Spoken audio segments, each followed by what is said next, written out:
Hey, good afternoon, folks. This is NEcology. It is a beautiful May afternoon here in Essex County, Massachusetts, a few miles from the ocean shore, and once again, for the millionth time, back behind my place of work. I decided to step out for a little bit because I got out of a meeting early and was feeling a little bit claustrophobic in there.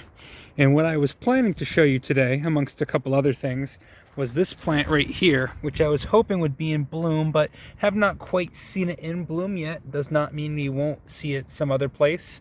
As you can see, covering most of the ground all around us. And this is a species of Maianthemum. I believe this is Maianthemum canadens, the Canada Mayflower. Again, just starting to bud. Formerly in the family Ruscaceae, although that family no longer exists. It has now been integrated into Asparagaceae, specifically the Knowlenoideae subfamily, which is quite interesting because this is obviously a, very cold tolerant perennial plant of the Northeast, and other members of that subfamily include a lot of tropical, popular houseplants. And as you know, one of my favorite things to do is identify those families that a lot of popular, house plants you buy at Home Depot and Lowe's are in, and show you what their native relatives are. And it's just because I think they're much more interesting, and most importantly, you can go out and you can see them in the wild. Again, Maianthemum canadens. As you can see, this is a really predominant member of the ground cover, and it does have a close relative also in the Knowlenoideae subfamily of Asparagaceae, which is a species of Solomon seal, which I also thought I would catch in bloom, but not quite going off. Oh, I lost it. There was a whole bunch of them back there. Okay, well, whatever, but we'll go back and we'll look at that guy. But what I did see, which I didn't expect to see, or not quite yet this year, is a flowering Lysimachia borealis, the starflower, member of the Primulaceae primrose family, distant relative of blueberries in the order Aricales, named after, oh no, I'm thinking of a different one. Nope, not this one. Lysimachia borealis. As you can guess, this is pretty common in the circumboreal region, that is the northern temperate region of the northern hemisphere. This one's flowering. There's a whole bunch of them here. This one's getting ready to flower. Coming up, right next to one of the Canada Mayflowers there. And just a beautiful little spring flower. I wonder if it smells like anything. No, not too much of a scent. But I've seen these guys. These guys are another example. If you remember a couple of videos ago, I talked a little bit about phenology. That is the timing of life events I guess you could say in any living creature, but we're specifically talking about plants now. This is one you'll see flower now. Well, it's still pretty cold in May, and it has been very cold. My garden crops can attest. It's been very cold, and I've lost quite a few of them, but whatever, I'll just plant more. This is one you'll see going off down here, close to sea level, and down in the southern half of New England now. You go up into the White Mountains, which I was in just this weekend. There was absolutely nothing blooming. It was still full of snow, except for one trillium I did see, but whatever. You'll see these guys going off much later in the season up there, just affected by the altitude and affected by the what's a relatively small change in latitude is exacerbated by a fairly significant change in elevation. But just a little patch, a little thicket of the Maianthemum, Canada Mayflower, Knowlenoideae subfamily of the Asparagaceae, monocot, and this guy, Lysimachia borealis, member of the Primulaceae. Eudicot, growing nice and happy together right below a pine tree. And we're gonna look at some other stuff because I do have plenty of other interesting stuff to show you now that we're getting towards mid-spring and things are starting to wake up. There's some Vaccinium angustifolium down here, but I've seen better specimens that we'll go look at. I'm not gonna walk through the brush to show you that one little guy. I really didn't have to go far to find a nice little patch of those blueberries. Vaccinium Angustifolium. Oh, covered in bees, native bees too. Or I don't know, I shouldn't say that. I'm not much of an entomologist, but Vaccinium angustifolium, the low brush blueberry, so named for the narrow leaves. I mean, I believe this is Vaccinium angustifolium. You know, little urceolate, ericaceous corollas, ericaceous flowers. Oh, bee just landed on me. Pollinators love it. You love it if you love blueberries. And a absolute staple of the northeastern habitat. Again, coming up with pines up above us, coming up with the Lysimachia starflower, coming up with the mayflowers, and coming up with the Machella repens with the partridge berry. Just a nice little thicket of beautiful native northeastern flowers, all quite common, all pretty easy to identify once you know what you're looking at. And if you can't see them through the camera, this little patch here is absolutely swarming with little wasps and bees and flies and bugs and stuff. You know, we got the Ericaceae, we get the Primulaceae ericales. Remember, these are in the same order, the starflower and the blueberry. We get some monocots in the Maanthemum canadens, same family as the snake plant living on your desk. Same family as asparagus too, for what it's worth. And then we've got Machella repens in the coffee family. Not yet blooming. This guy is not blooming yet. Starflowers blooming. Blueberries are blooming, or they're just starting to bloom. Maybe another couple weeks on the mayflowers, but I would assume, given their common name, they probably will be blooming this month. But we're gonna keep moving on because I mean, there's a ton of stuff going off. It's May. Ooh, big bumblebee. Okay, so here's that guy I was talking about before, Solomon seal. Polygonatum is the genus, and as you can see, I mean, it's just starting to bud right now. Same family as the Canada mayflower here, formerly in Ruscaceae, if I didn't say that before, now in the Nolanoideae subfamily of Asparagaceae, and these flowers basically just open up into little green guys. Pretty obviously a monocot. Was wondering what this was for a couple weeks. I couldn't really tell. When they emerge, they do have kind of a strange form factor. I wasn't sure what they were going to be, but I'm fairly certain these are Solomon seal, some variety of it. There's a few different species, but not open yet. That's okay. We'll come back and we'll see him in bloom, perhaps at some other time. I keep seeing this guy popping up too, and I'm not quite sure what it is. I want to say some type of ash or sumac, but I'm not entirely sure. Some of them have flowers that pop out of the ground. Let's see where I can put it. I did see one back there, but whatever. So I'll figure that one out. We'll come back to it. Just because it's got a weird, it pops out of the ground, it's got a weird growth habit. That's what they look like when they're just getting started. But I don't want to touch it just in case it's like poison sumac or something. I'm not too terribly sure what that could be. But I don't like to go around fondling strange plants, especially ones that I suspect of potentially harboring chemicals that can make me itch. We're going to go down to the creek now, and I'll start this back up in a second because we're going to go look at something real nice. Well, we've had some lumber fall down since the last time I was back here. A couple of trees look like they came down. We had some real nasty wind the last couple of days. Like I said, it's been cold. I'm not stopping to show you anything particularly interesting, although there is a nice little nice anemone right there, or anemonoides. That's the anemonoides cinquefolia, who I've seen pretty much every time I've come out. He's got the beautiful white flower, families Ranunculaceae. Cinquefolia, because the leaves are divided into 3 to 5 leaflets there. 3 whorled leaves around that stem, and it can have anywhere between 5 to I think 7 or 8 petals. And they're not actually even true petals. You flip that, ooh, come here. You flip that guy over. There's no calyx under there. These white things here are the sepals. There are no true petals on that guy. Ranunculaceae. Like that flower, but I see it pretty much everywhere. So I'm going to try and get over here without breaking my butt, but I just wanted to kind of stop here for a second and show you that this is there was not logs crossing this stream last week when I was here. Maybe on, I think I came down on Thursday.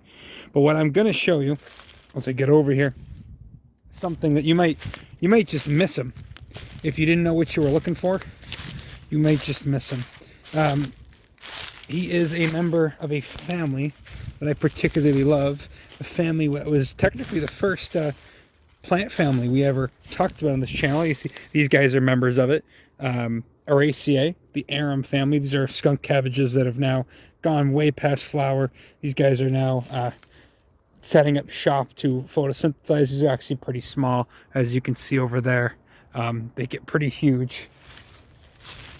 But the guy we're going to look at right now is Arisaema triphylum, which is not necessarily a rare plant, but I think it's one that a lot of people miss out on seeing because it is somewhat cryptic if you were just, walking through the woods, not looking for it or unaware that it was around.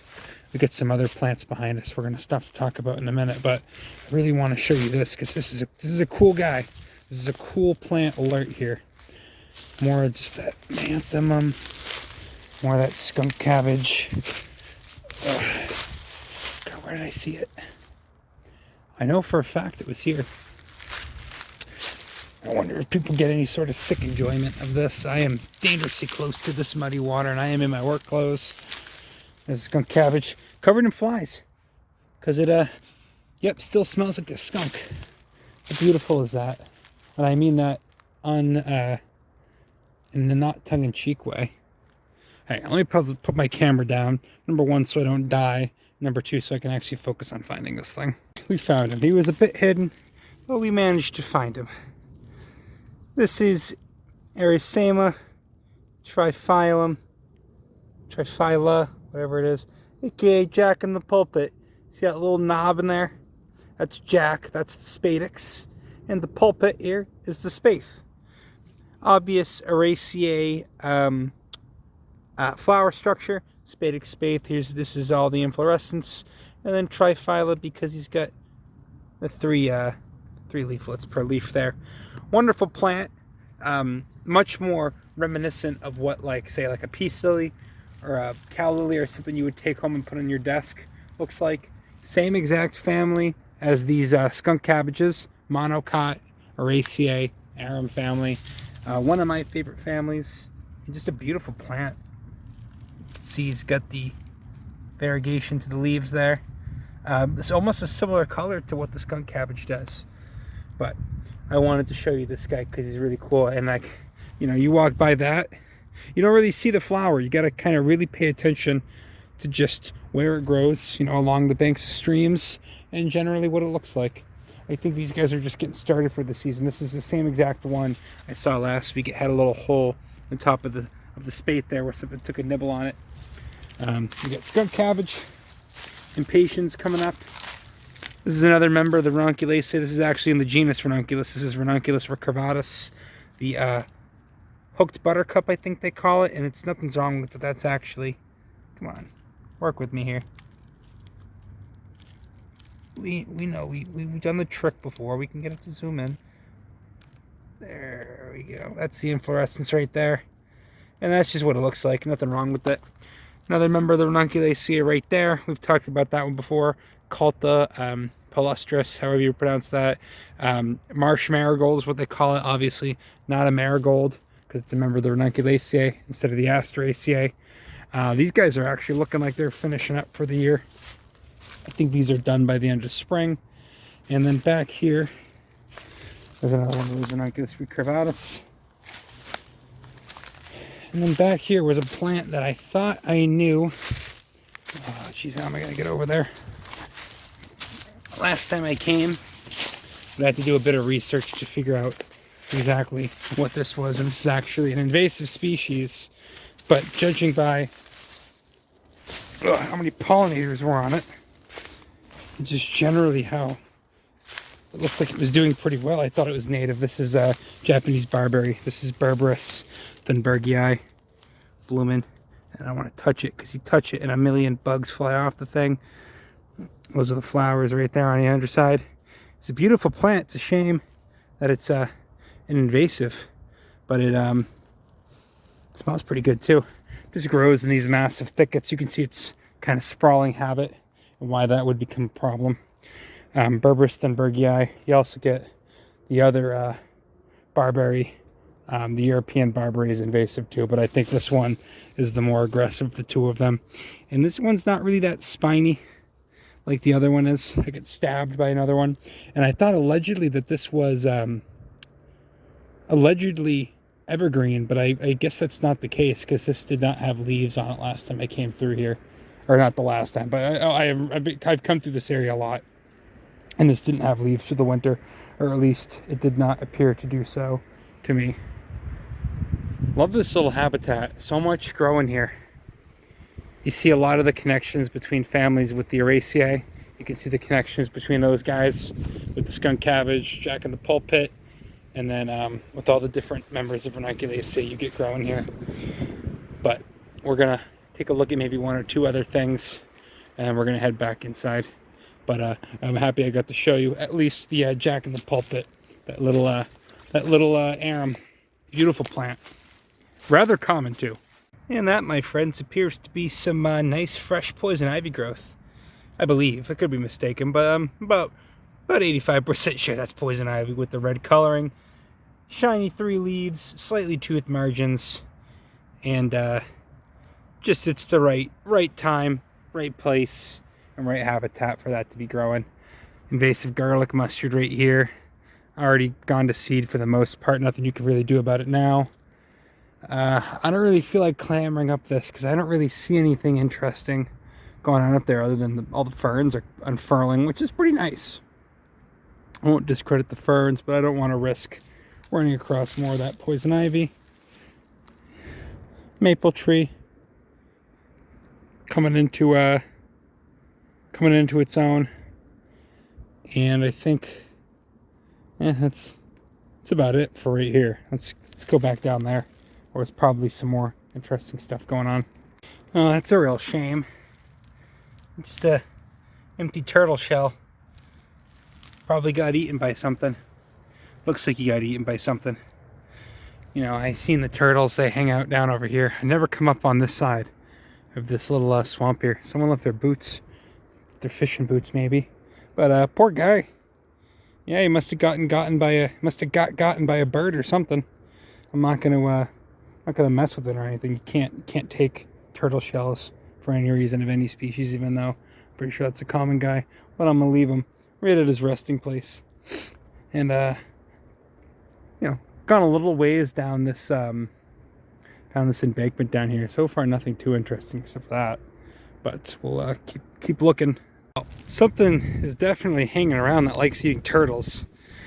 Maybe a bird, like a hawk or something. Because that's the second turtle shell I've seen now.